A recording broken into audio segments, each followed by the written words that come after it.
ओम श्री गुरुवे नमः। ओम शांति शांति शांति। प्रणाम भगवान। भगवान, अभी हमारा सत्संग पक्षपात रहित अनुभव प्रकाश श्री स्वामी विशुद्धानंद जी प्रसिद्ध काली कमली वाले बाबा जी द्वारा विरचित और सर्ग नंबर 3 चल रहा है भगवान, जिसमें दृष्टांत चल रहा है वैसा की कथा। तो सत्संग प्रारंभ करते हैं भगवान, कंटिन्यू करते हैं इसी दृष्टांत से। मैंने कहा, हे वैश्या, तेरा गुरु कौन है? वैश्या ने कहा, गो नाम इंद्रियों का है, वह गो नाम अंधकार रूप अज्ञान का है, रू नाम प्रकाश का है। तात्पर्य यह है कि अज्ञान को तथा अज्ञान के कार्य इंद्रिय आदि सर्व को जो प्रकाशे तिसका नाम गुरु है। सो ऐसा पदार्थ चैतन्य स्वरूप आत्मा मैं ही सर्व का गुरु हूँ। मुझ चैतन्य दृष्टा का दृश्य गुरु नहीं बन सकता। जैसे स्वप्न दृश्य का प्रपंच का स्वप्न दृष्टा ही गुरु है, जैसे सर्प दंड मालादिक पदार्थों का रज्जु ही गुरु है।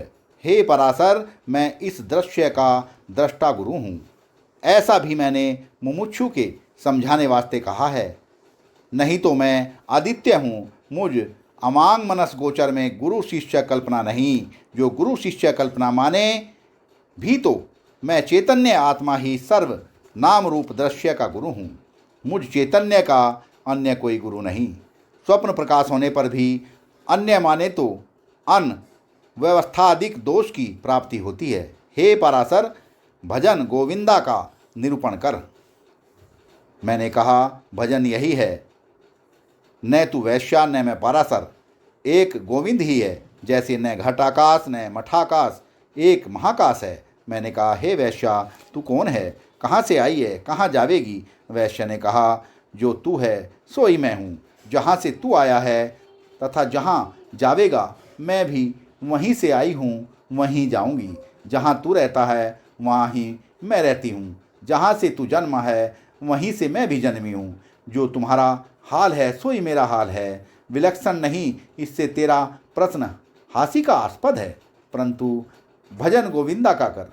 मैंने कहा, हे वैश्या, तूने आप ही पूर्व कहा है मैं सर्वदृश्य का गुरु रूप हूँ, तब मुझको भजन से क्या काम है? वैश्या ने कहा, मैं कोई कर्तव्य जानकर भजन पूछती नहीं हूँ, परंतु संत जहाँ इकट्ठे होते हैं तहाँ स्वाभाविक ही वचन विलास होता है। यदि मेरा निश्चय पूछे तो मुझको शपथ है, जो अपने को गुरु और अपने पृथक दृश्य को शिष्य जानती हूँ।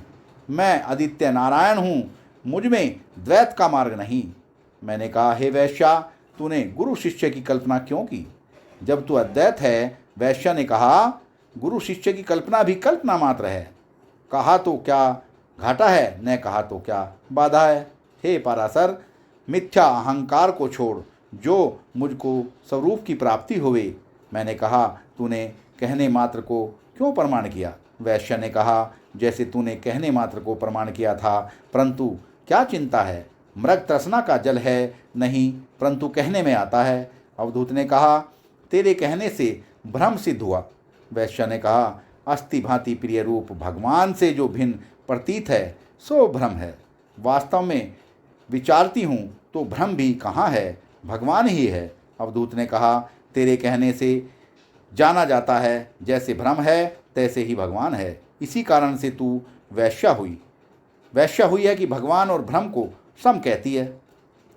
वैश्या ने कहा, भगवान और भ्रम दोनों शब्द मात्र है। मैं अमांग मनस गोचर इन शब्दों से तथा शब्दों के अर्थ से अतीत हूँ। परंतु हे अवधूत, मेरे वचनों लक्षणों का तू दृष्टा कैसे हुआ है? जैसे स्वप्न का पुरुष स्वप्न दृष्टा के व जागृत पुरुष के वचनों लक्षणों का दृष्टा नहीं हो सकता, वह सोया हुआ पुरुष जागृत पुरुष के हाल का मरहम नहीं हो सकता, तैसा मुझ जागृत का तू सोया हुआ कैसे दृष्टा हो सकता है? तैसा मुझ जागृत का तू सोया हुआ दृष्टा कैसे हो सकता है? तुझको लज्जा नहीं आती?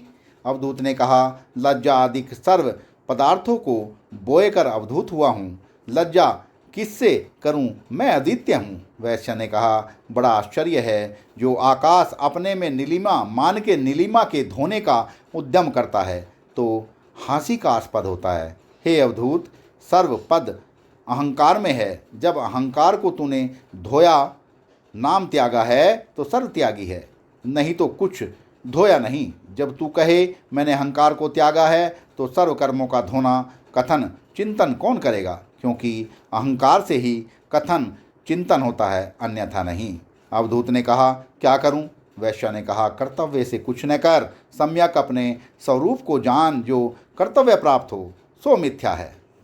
संत निष्कर्तव्य पद में स्थित है। वास्तवते कर्तव्य अकर्तव्य के अभिमान से भी रहित है, क्योंकि कर्तव्य कुछ नहीं, बोधत्व ही है।